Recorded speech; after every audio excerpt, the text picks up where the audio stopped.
Urbanization is very much based on paradox. People are getting benefits through the investments, technologies, and business, but on the other hand, increasingly losing the connection with the necessary elements of our lives, which is food and daily sustenance. Cities are becoming vulnerable because the rootedness of community to the city are getting weaker. How cities are made? The answer is food. There is an undeniable symbiosis relationship between urbanization and food. Before the invention of agriculture cultivation by our ancestors, there is no such thing called city. Yet, people are wasting tons of food every year.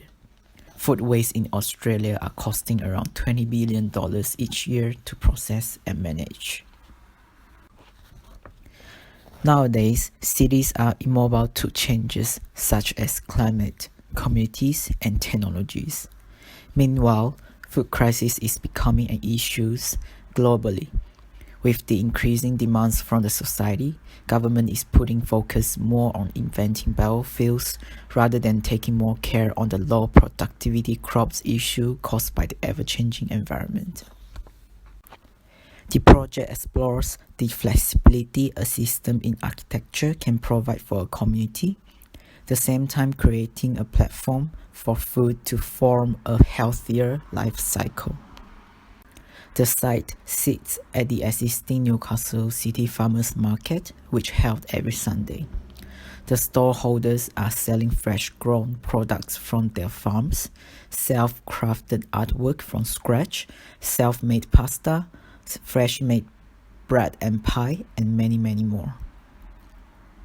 The existing activities and atmosphere are wonderful. After a series of simple analysis, the site is found to be really potential for a better development as a market.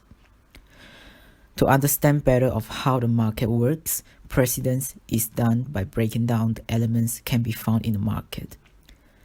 A base grid is overlaid on top of the ground to help in planning as well. Established grid system provides a basic framework for the communities to recreate their own spaces. It allows changes when events, communities, or needs change. Zoning method is used to create a sustainable cycle within the market itself. The supporting structures like columns and trusses are all responding to the existing building context. A biomass power station is incorporated into the food cycle. The wood chips, branches, and waste from vegetation is collected. Then, the heat exchanger will heat up the water available to produce high-pressure steam. The high-pressure steam will go through a series of processes to generate electricity needed to run the market.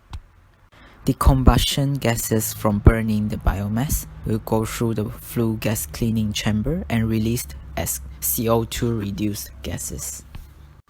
Every morning, fresh products are loaded and ready to sell.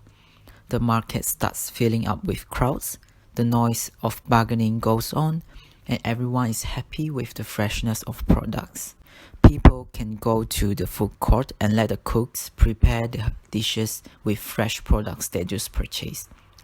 Outdoor seats, bench top, and big tables are full of families and friends. The market is surrounded by fragrance of fresh baked bakeries and dishes.